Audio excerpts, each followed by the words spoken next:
Hello साथियों, welcome back to my YouTube channel Raj education the modern way of learning. जी हाँ दोस्तों, नए बैच और नए सेशन की शुरुआत करते हैं। बेहतरीन कंटेंट के साथ आज आगाज करते हैं लाइब्रेरी साइंस का ये न्यू बैच जो है संपूर्ण सिलेबस पर आधारित। और आप सभी को यह पता होना चाहिए कि आप सभी को लाइब्रेरी में वृहद तरीके से पढ़ना होगा। विस्तार से चर्चा करने के लिए आपके लिए हम लाए हैं 7 यूनिट का विशाल कलेक्शन। क्यों? क्योंकि 7 यूनिट में आप सभी को मिलता है कुल मिलाकर 18 चैप्टर्स, यानी आपको हर यूनिट में 2 से 3 चैप्टर देखने को मिलेंगे अगर आप संपूर्ण लाइब्रेरी साइंस, जो कि कंटेंट होगा बिल्कुल नेट लेवल का। और उसके साथ ही हम जानेंगे डॉक्टर एस.आर. रंगनाथन साहब के बारे में, ऑल अबाउट वो सारे फैक्ट जो कि आपको एग्जाम में पूछे जाते हैं और 100% आज के सेशन में हम याद करा देंगे, गारंटी हम ले चुके हैं। तो इसीलिए हम दर्शन भी करा देना चाहिए आपको। नहीं तो याद रखना है कि इन महापुरुष का हम जीवनी जानना चाहिए।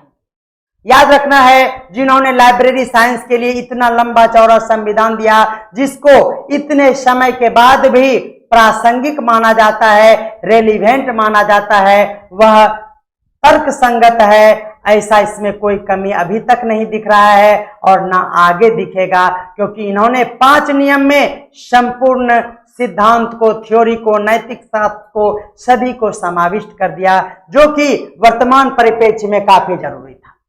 चलिएगा, तो अब हम लोग आते हैं डॉक्टर एस.आर. रंगनाथन साहब के जीवनी पर हम लोग प्रकाश डालते हैं। तो सबसे पहले आप सभी जानते हैं एस.आर. रंगनाथन का मतलब S for Siyali, R for Ramamrita और रंगनाथन दैट इज रंगनाथन, यानी सियाली राम अमृता रंगनाथन यह पूरा नाम है। क्या ये नहीं पूछा जा सकता है? यस सर, पूछा जा सकता है।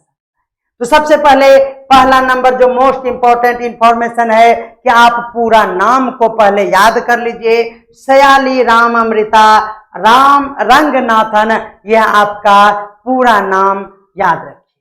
जन्म तो आप सभी जानते ही हैं, याद रखना है ऑफिशियली 12 अगस्त, लेकिन आपको देखने को मिलता है 9 अगस्त भी, लेकिन एग्जाम में आपको 12 अगस्त तक जाना है और 1892 ईस्वी ध्यान में रखना है। ये सभी बातें 1892 ईस्वी के आसपास की है, जिस समय उसका वो जन्म होता है। उसके बाद तो हमारे देश के लिए एक महापुरुष का जन्म, जो कि लाइब्रेरी साइंस के पिता कह के आते हैं। और इन्होंने याद रखना है जो जन्म लिया वो जन्मभूमि था हमारा मियाला, याद रखना मयिलादुथुराई जिला, बिल्कुल ध्यान रखना है। आपसे क्वेश्चन पूछा जा सकता है कि वह जिला कौन सा था, तो मद्रास यानी तमिलनाडु में वो जिला जो नाम है हमारा मयिलादुथुराई, याद रखना है यह जिला।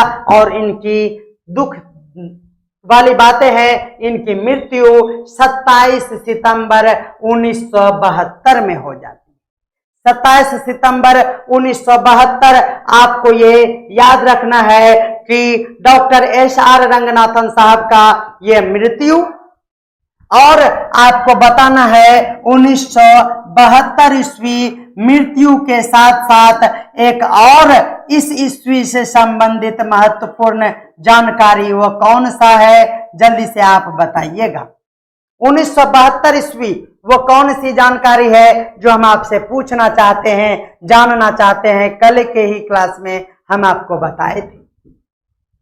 याद रखना है उनकी मृत्यु बंगलोर में होती है। नागरिकता तो आप जानते ही हैं भारतीय, और कर्म क्षेत्र में उन्होंने लेखक, शिक्षक और गणितज्ञ के साथ साथ पुस्तकालय अध्यक्ष के रूप में काम किया। और इसीलिए बिल्कुल बहुत सुंदर, बहुत ही बढ़िया, उत्कर्ष सिन्हा जी सही जवाब दे रहे हैं। याद रखना है 1972 में RRLF, बिल्कुल याद रखना है इसकी स्थापना।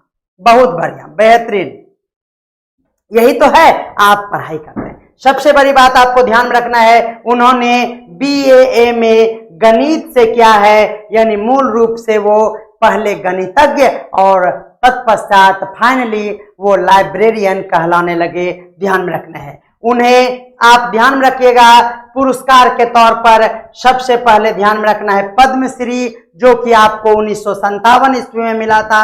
ये बातें ध्यान में रखना है, ये तो क्वेश्चन पूछा ही जा सकता है कि डॉक्टर एस.आर. रंगनाथन को क्या मिला था, तो ध्यान रखना है पद्मश्री। तो ये क्वेश्चन नहीं पूछेगा क्या मिला था, कौन सा पुरस्कार केंद्र सरकार के द्वारा दी गई थी। आपसे यह पूछा जाएगा कि कब दी गई थी, तो आपको ध्यान में रखना है 1957 ईस्वी बिल्कुल आपका सही जवाब हो जाएगा। 1957 बिल्कुल ध्यान में रखना है, 1957 यानी पद्मश्री एस.आर. रंगनाथन साहब।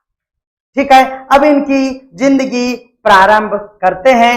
बहुत कुछ हम लोग डाटा इसमें जानेंगे। चलिएगा, सबसे पहले जो जानने वाला बात है, हम लोग यहाँ पर आपका कहानी आपको नहीं सुनाएंगे हम इनके जन्म का, बल्कि इनके मूल वर्क को देखेंगे, इनके योगदान को देखेंगे, जिनसे कि हमारे देश में लाइब्रेरी की इतनी विशाल शाखाएं और लाइब्रेरियन के लिए इस तरह का संविधान बना।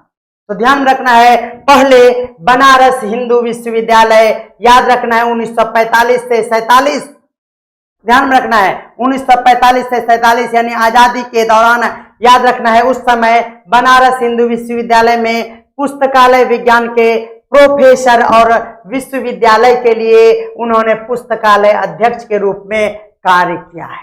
तो पहला बात है आपको यह जानना है क्या, तो याद रखना है उन्होंने जो वर्क किया लाइब्रेरियन के तौर पर, उसमें एक नाम हमारा है बनारस हिंदू विश्वविद्यालय यानी BHU में। कब, तो ध्यान में रखना है 1945-47 में वह लाइब्रेरियन के पद पर सुशोभित थे हमारे बनारस हिंदू विश्वविद्यालय में। क्या आप इस जानकारी को जान रहे थे? जो जान रहे थे वो यस लिखेंगे और जो नहीं जान रहे थे वो ईमानदारी से नो लिख देंगे।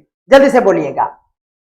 चलिए, उसके बाद आपको यह ध्यान में रखना है कि वे दिल्ली विश्वविद्यालय में, देखिए टर्म को हम कोरिलेट करके पढ़ा रहे हैं। पहले बनारस हिंदू विश्वविद्यालय में 1945 से 47 और 47 के बाद वो कहां चले गए, तो दिल्ली चले गए।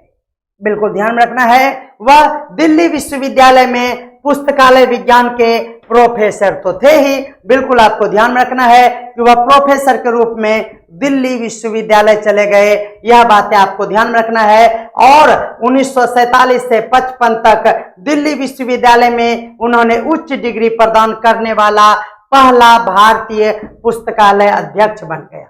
दिल्ली विश्वविद्यालय उच्च डिग्री प्रदान करने वाला भारत का पहला पुस्तकालय अध्यक्ष के रूप में एस.आर. रंगनाथन साहब ने वहां पर वर्क किया। यानी पुस्तकालय के लिए इन्हीं के सहयोग से और इन्हीं के व्यवस्था में, याद रखना है आपको उच्चतम डिग्री भी दिल्ली विश्वविद्यालय के द्वारा दिया गया। आपको हम पिछले क्लास में बता चुके हैं, यहां पर उसे चर्चा करके टाइम को और इस थ्योरी क्लास को हम लोग डिटेल नहीं करेंगे, इसीलिए यहाँ पर इतना ही संक्षिप्त में हम आपको जानकारी दे रहे हैं। इस बात पर आगे के क्लास में फोकस किए हैं और इसमें भी करेंगे, ध्यान में रखना है। उसके बाद बात आती है कि चर्चा करें हम 1944 से 1953 तक की बात करें, तो याद रखना है भारतीय पुस्तकालय संघ के वह अध्यक्ष पद पर भी रहे हैं।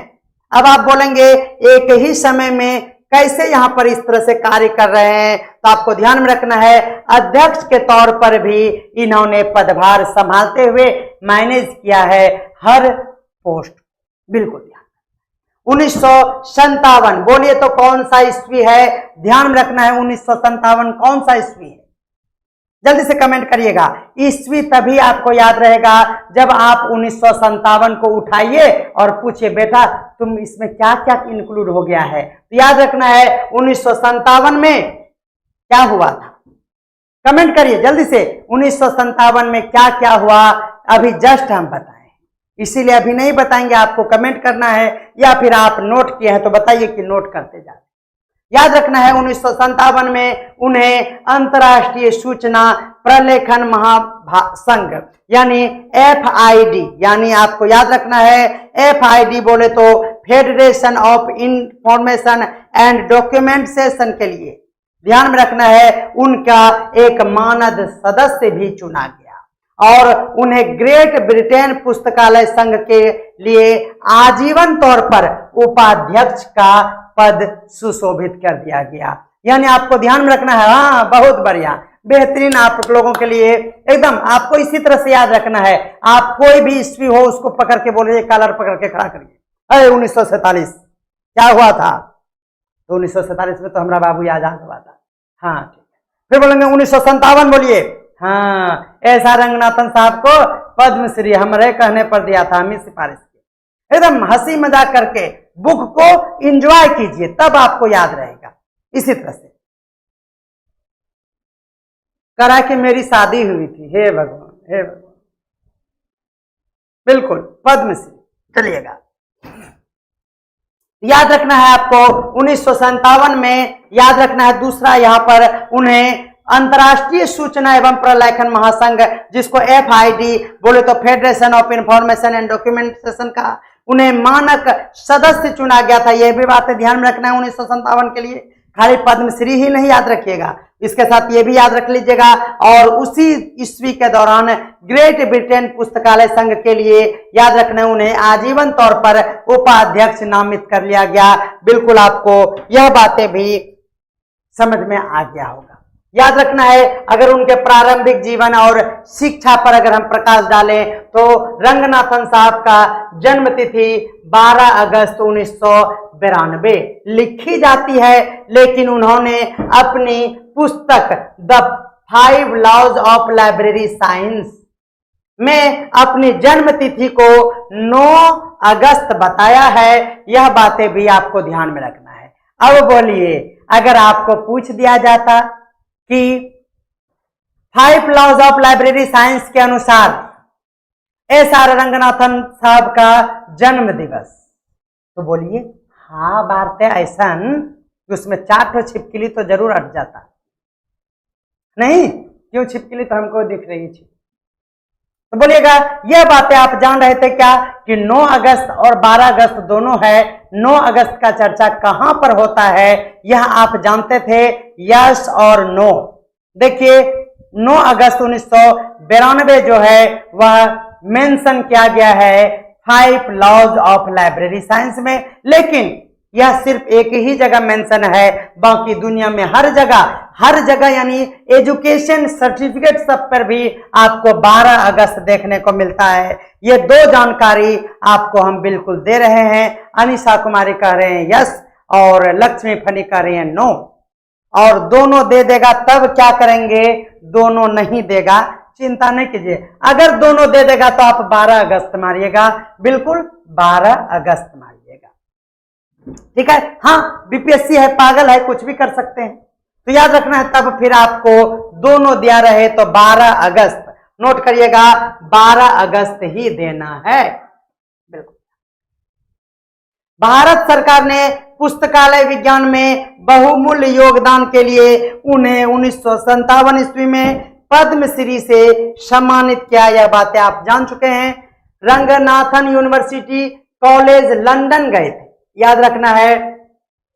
रंगनाथन साहब कॉमा होगा यूनिवर्सिटी कॉलेज लंदन गए, जहां पर उस समय ब्रिटेन में पुस्तकालय विज्ञान में एकमात्र स्नातकोत्तर यानी आपको याद रखना है एम लीव का कार्यक्रम संचालित होता था।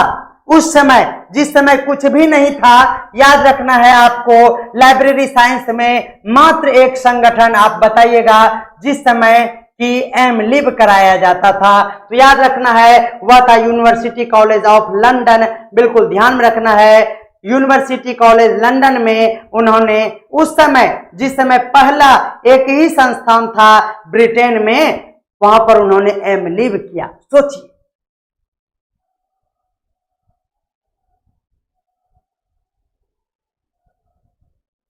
हाँ बहुत कुछ, सही बात है। चलिएगा, एक बाहरी व्यक्ति के रूप में यानी वो विदेशी कहलाते थे लंदन के लिए, याद रखना है। बाहरी व्यक्ति के रूप में उन्होंने लोकप्रिय दशमलव वर्गीकरण में बहुत सारी कमियां देखी। वाह, क्या है हमारे देश के नायक। सोचिए, उन्होंने ड्यूबे डेसिमल क्लासिफिकेशन का जो वर्गीकरण चल रहा था उसमें उन्होंने बहुत सारी कमियां देखा, इसीलिए उन्होंने निर्णय वहीं पर किया क्या कि हम जब इंडिया जाएंगे नहीं, वहीं पर रहकर अपने लिए उन्होंने वर्क करना चालू कर दिया। और यही नहीं, उन्होंने कॉलन क्लासिफिकेशन को तो लाया ही, लेकिन उन्होंने मॉडिफाइड डीडीसी भी लाया, यानी डीडीसी को मॉडिफाई करने का काम उन्होंने प्रारंभ कर दिया था। उसी दौरान ध्यान में रखना है, उन पर ध्यान केंद्रित किया और स्वयं नई संभावनाओं को तलाशना शुरू किया और उन्होंने मॉडिफाइड डीडीसी लाया और हम इसे पढ़ा चुके हैं यूट्यूब पर भी एप्लीकेशन। फिर पढ़ाएंगे, चिंता बिल्कुल नहीं करना है।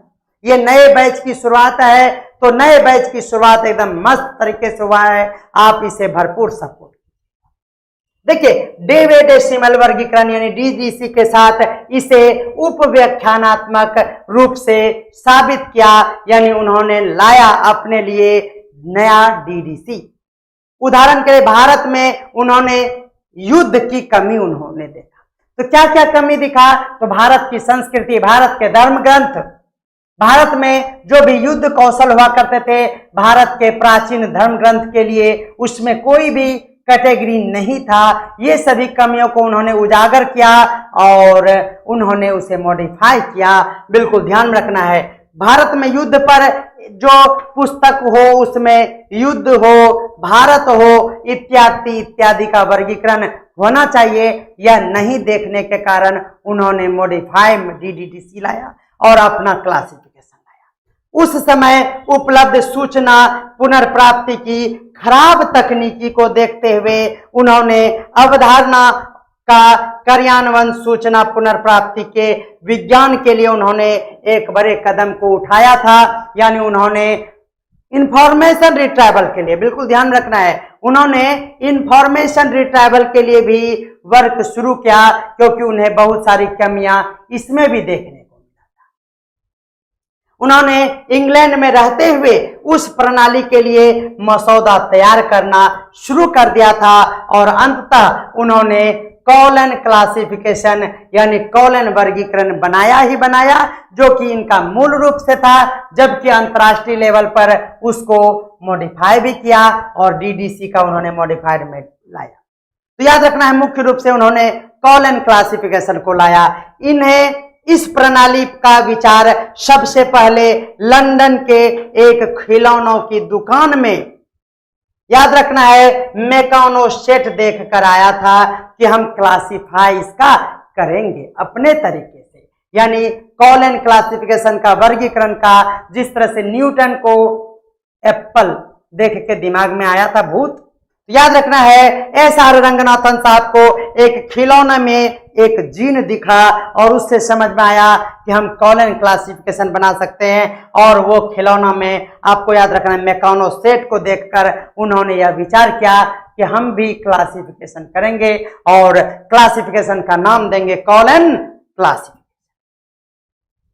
याद रखना है वह क्या, तो अपनी दो सबसे बड़ी विरासतों के रूप में जाना जाने वाला निर्माण कार्य किया, जिसमें से पहला था कि उन्होंने 5 लॉ ऑफ लाइब्रेरी क्लासिफिकेशन यानी पुस्तकालय के लिए 5 नियम दिया 1931 ईस्वी में, और दूसरा उन्होंने कॉलन क्लासिफिकेशन सिस्टम दिया यानी कॉलन वर्गीकरण प्रणाली को बनाया, जो कि 1933 ईस्वी में आया था।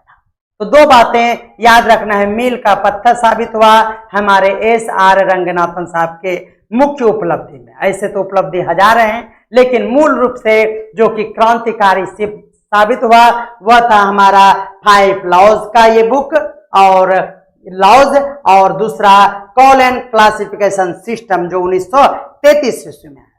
Doctor SR. रंगनाथन को 1992, ध्यान में रखिएगा, में भारत के लिए एक डाक टिकट पर भी उनका चित्रण किया गया।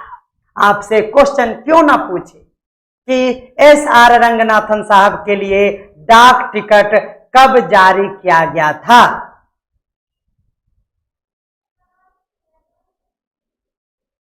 हाँ बिल्कुल, आपसे यह भी पहली बार शायद सुन रहे होंगे हाँ, 110% सही है। आपको सोर्स भी हम बता देना चाहेंगे कि आप इसे वेरीफाई कर सकते हैं। आप ये सर्च कीजिए, है ना, गूगल पे सर्च कीजिए, आपको विकिपीडिया पर भी देखने को ये मिल जाएगा। बिल्कुल हम आपको इनोसेंटली ये बताएंगे, ये जानकारी कहीं ना कहीं से ऑथेंटिक रूप से बिल्कुल ध्यान में रखना लिया जाता है, इसीलिए हम वेरीफाई जब करते हैं तो हम भी गूगल को यूज करते हैं। याद रखना है, इतनी सारी वेरिएशन देखने के साथ ही हम इसीलिए कम्युनिटी पोस्ट में आपको कंफ्यूजन भरा क्वेश्चन वेरीफाई करने के लिए ही डालते हैं, और हम देखते हैं कि 98% गलत जवाब आता है। ये पोल बस हम अपने जानकारी और दुनिया के जानकारी को मूल्यांकन करने के लिए। याद रखना है, आपको 1992 में डाक टिकट पर उनके लिए डाक टिकट जारी किया गया था। क्या यह बातें आप जानते थे? जल्दी से बताइएगा। डाक टिकट की बातें 1992। याद रखना है, अगस्त 1945 में वाराणसी स्थित बनारस हिंदू विश्वविद्यालय में पुस्तकालय विज्ञान में प्रोफेसर के पद पर उन्होंने विश्वविद्यालय में संग्रह को सूचीबद्ध किया। देखिए क्रिएटिविटी, देखिए किसी भी स्टूडेंट का। उन्होंने प्रोफेसर के पद पर जब वो थे तो उन्होंने अपने वर्गीकरण के लिए, सूचीबद्ध करने के लिए उन्होंने 4 साल में देखा कि हम व्यक्तिगत रूप से 1 लाख से भी अधिक वस्तुओं का वर्गीकरण कर लिए हैं। सोचिए कितने महान है हमारे SR रंगनाथन साहब, फादर ऑफ लाइब्रेरी साइंस। ध्यान रखना, रंगनाथन साहब ने 1944 से 53 तक भारतीय पुस्तकालय संघ का भी नेतृत्व किया, हम बता दिए हैं। जब दिल्ली पब्लिक लाइब्रेरी ने उन्हें अपने कॉलन वर्गीकरण के बजाय ड्यूबे डेसिमल प्रणाली का उपयोग करने का निर्णय लिया, यानी तब जाकर कॉलन क्लासिफिकेशन को तो उन्होंने अच्छे से प्रतिपादित कर ही दिया, और उसके बाद ध्यान में रखना है उन्होंने ड्यूबे डेसिमल क्लासिफिकेशन। क्यों? क्योंकि भारत के, आपसे पूछा जाता है ना, क्यों ड्यूबे डेसिमल को फिर हम मॉडिफाई किए सर? तो याद रखना है, अंतर्राष्ट्रीय स्तर पर भारत के साहित्य, भारत की संस्कृति को उजागर करने के लिए, भारत के बुक को लोग अपने लाइब्रेरी में मंगाकर स्टोर करें, संग्रह करें, इन सभी उद्देश्य के लिए उन्होंने DDC के वर्गीकरण को भी मॉडिफाई किया, ताकि हमारे देश का छवि अंतर्राष्ट्रीय स्तर पर हो। तो याद रखना है, दिल्ली पब्लिक लाइब्रेरी में ही प्रोफेसर के तौर पर जब थे तो उन्होंने ड्यूबे डेसिमल वर्गीकरण प्रणाली पर वर्क करना प्रारंभ कर दिया था, और अपने पूर्व छात्र, याद रखेगा नाम, सुरेंद्र नाथ दास गुप्ता, जिसको S दास गुप्ता कहते हैं। याद रखना है, उन्होंने अपने पूर्व छात्र S दास गुप्ता के साथ मिलकर उस संस्था के पुस्तकालय विज्ञान कार्यक्रम के लिए उन्होंने निर्माण में उसका मदद किया। दिल्ली में रहते हुए ही रंगनाथन ने पूरे भारत के लिए एक उन्नत पुस्तकालय प्रणाली का विकास हेतु एक व्यापक, देखिए ये ऑब्जेक्टिव में आया था, एक व्यापक 30 वर्षीय योजना का मसौदा तैयार किया था। बिल्कुल ध्यान रखना है। क्या? तो ये क्वेश्चन एक दिन आया था और हम डायरेक्ट बताए थे, आप बोल रहे थे कि सर इतना इंफॉर्मेशन कैसे याद करें? तो याद रखना है, उन्होंने 30 वर्षीय मसौदा को तैयार किया, और याद रखना है वर्ष 1951 ईस्वी में रंगनाथन ने, याद रखना है, फॉकवेज रिकॉर्ड्स पर, याद रखना है, रीडिंग्स फ्रॉम द रामायण इन संस्कृत भागवत गीता नामक एक एल्बम भी जारी किया। ध्यान में रखना है, ये रेयर इंफॉर्मेशन हम आपको दे देना चाह रहे हैं, ताकि हमारे बच्चे एग्जाम देने के बाद यह ना कहे सर आपके नोट्स से कुछ आता नहीं, या फिर आया नहीं, आप पढ़ाई नहीं, यह सुनना नहीं चाहते हैं, इसीलिए आपको विस्तार से हम यह समझा रहे हैं। ध्यान रखना है, 1965 में भारत सरकार ने उनके योगदान के लिए राष्ट्रीय अनुसंधान प्रोफेसर की उपाधि से भी उन्हें सम्मानित किया। बिल्कुल ध्यान में रखना है इस बात को, 1965 ईस्वी में। और 27 सितंबर 1972 को, याद रखना है, ब्रोंकाइटिस यानी बड़े और मध्यम आकार के वायु मार्ग की एक सूजन हुई और उसमें खांसी के कारण, ध्यान रखना है, ब्रोंकाइटिस के कारण उन्हें बहुत ही ज्यादा परेशानी, जटिलता के कारण उनकी मृत्यु हो जाती है। तो उम्मीद करते हैं कि अब हमारा क्लास अंतिम पड़ाव पर आ चुका है और इनकी बीमारी याद रखिएगा, ब्रोंकाइटिस से इनकी मृत्यु हुई थी। यह बातें भी आपको ध्यान में रखना है। तो बहुत अच्छा, जब आप स्टडी करेंगे, अध्ययन करेंगे, तो आपको ये सभी जानकारी जानने में अच्छा लगता है, एग्जाम में भी पूछ सकता है, इसीलिए आपको A to Z जानकारी हम दे रहे हैं। याद रखना है 1992, क्या है 1992? जल्दी से बताइएगा, 1992 क्या है? जल्दी से बताइएगा। तो याद रखना है उनकी जन्म शताब्दी, उनकी जन्म शताब्दी बिल्कुल ध्यान में रखना है। 1892 या 1792 और ये है 1992। कोई कंफ्यूजन है तो बोलिएगा, कोई कंफ्यूजन है तो बोलिएगा, कोई कंफ्यूजन नहीं होना चाहिए। याद रखना है जन्म शताब्दी पर उनके सम्मान में रंगनाथन के प्रभाव पर कई जीवनी खंड और निबंध का संग्रह किया गया। बिल्कुल ध्यान रखें।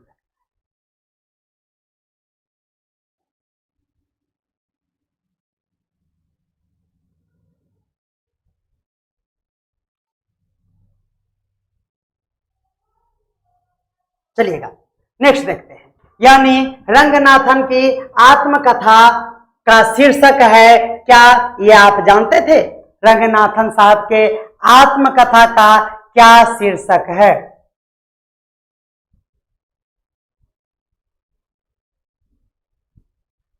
रंगनाथन साहब के, हाँ ये तो हम बता ही चुके हैं, 17 सितंबर 1972।